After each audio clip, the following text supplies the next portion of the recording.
Can you share a little bit more about the Home Care Partners mission for those that are totally unaware of what you do? So Home Care Partners is a nonprofit home care agency.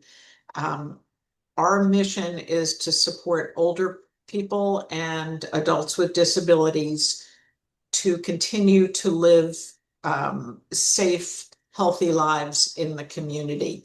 And we do that by providing home care aid service so that folks who need a little bit of help can get it and remain in their homes. Most older people really want to stay at home, but it is not always possible to do so. And our agency has a mission of providing these services to all who need them, regardless of their ability to pay. Our mission also includes a very strong focus on workforce because our workers, our home health aides are the backbone, the heart, whatever part of the body you'd like to use of our work. Without our home health aides, we don't have an agency. We don't have any work.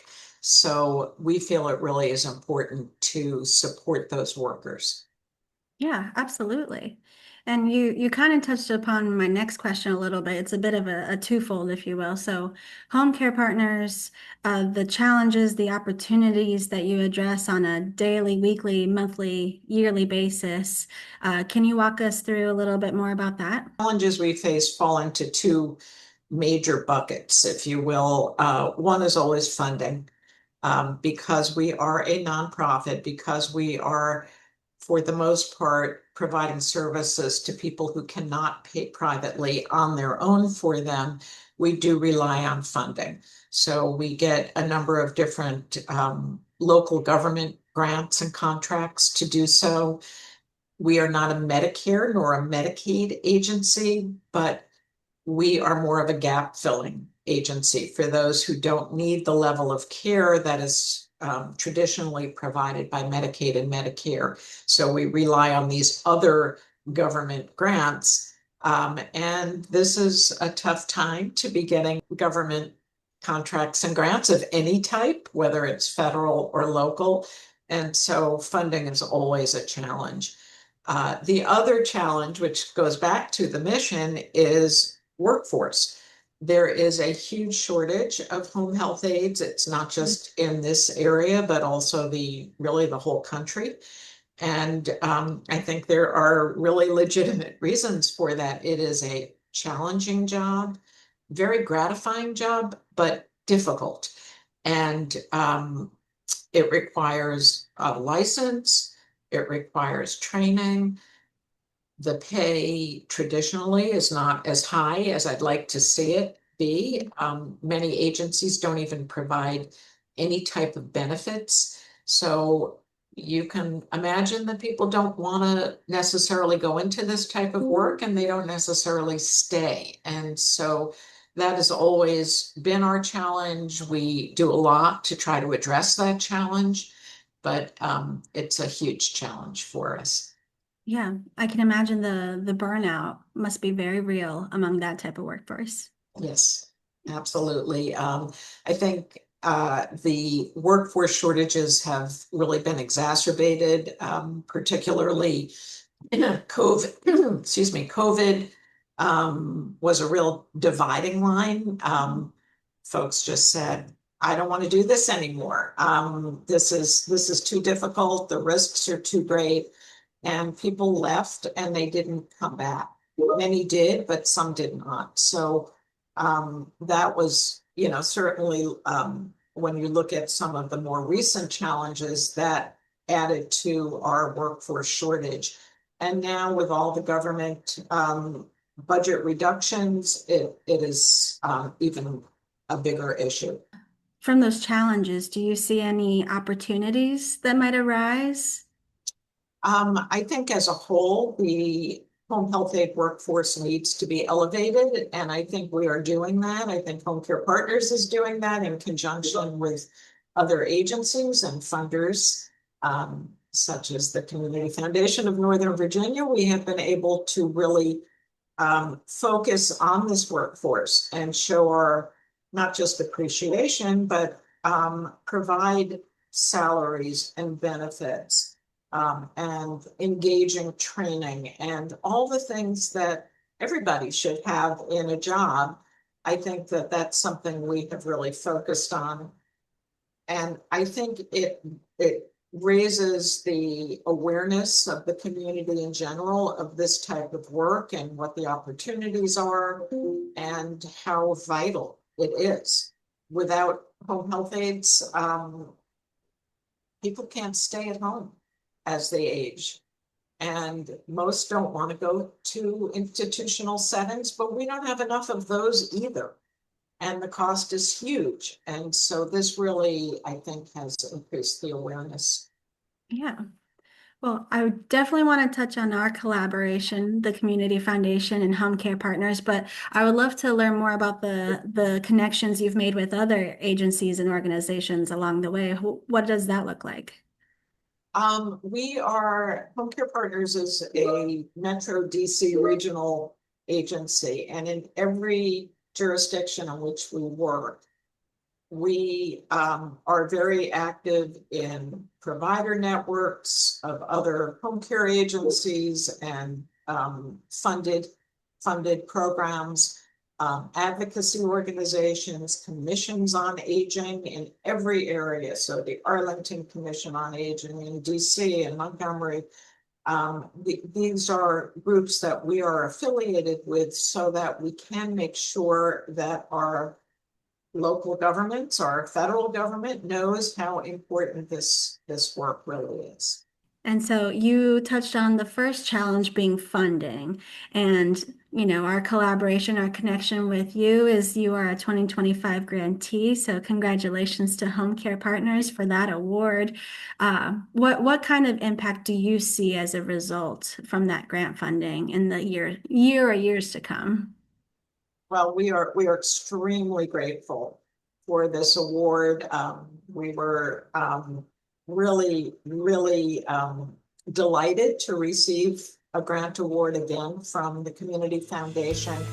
And one of the best things for us is that the grant award is for general operating support. So it allows us to put the money where we need it, where we really need it. And a lot of our focus is on workforce, obviously, for obvious reasons. So we plan to use the money in this new grant to continue to strengthen our training program.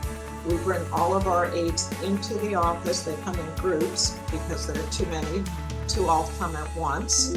But we bring them into the office. We have fun training. We have interactive training. We bring in speakers. We pay the aides to be here.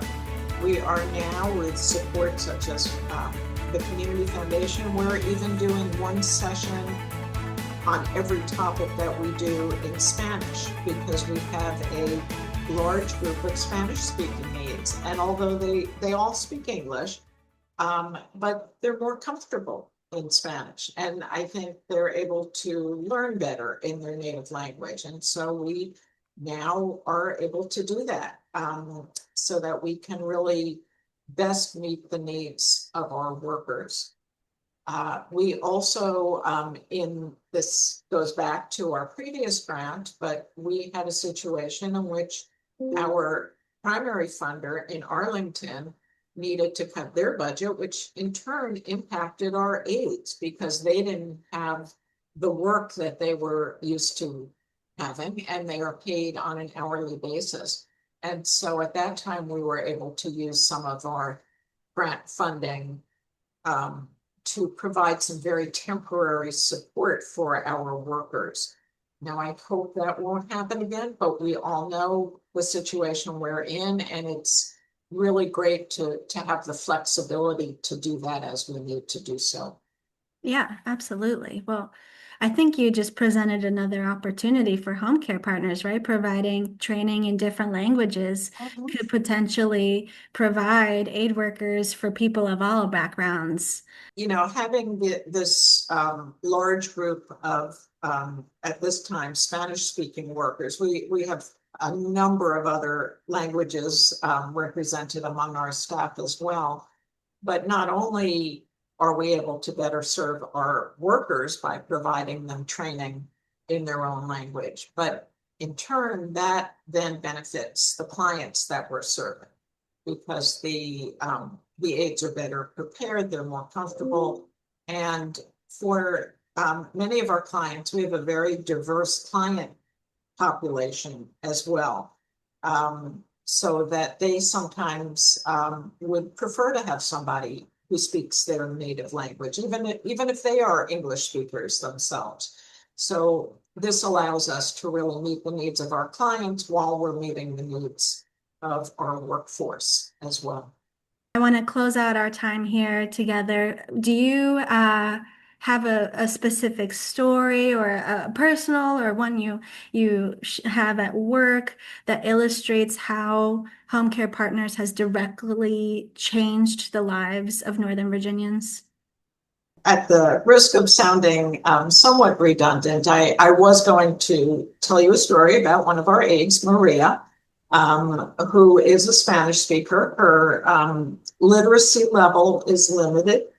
Um, and so for Maria, being able to come into the office and have this training given in her language without having to rely on an online program, right? That's how everybody now does training. You log into an online account and you do it.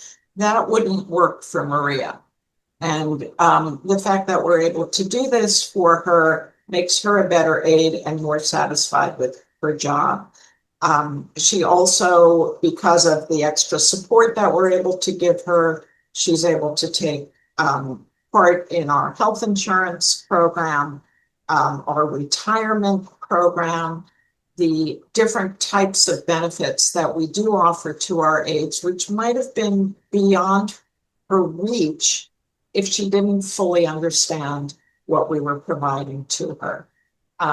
So having this grant funding enables us to really support our workers in the way they need to be supported. Maria is one of our most beloved aides. The clients ask for her. They won't take anybody but Maria. And so I think, again, by supporting our workforce, we also support our home care clients, the older Northern Virginians that really rely on this type of service. I'm sure this is going to go far and wide with the people that resonates. So thank you very much. Well, thank you, and thank you so much for the grant. We greatly appreciate it.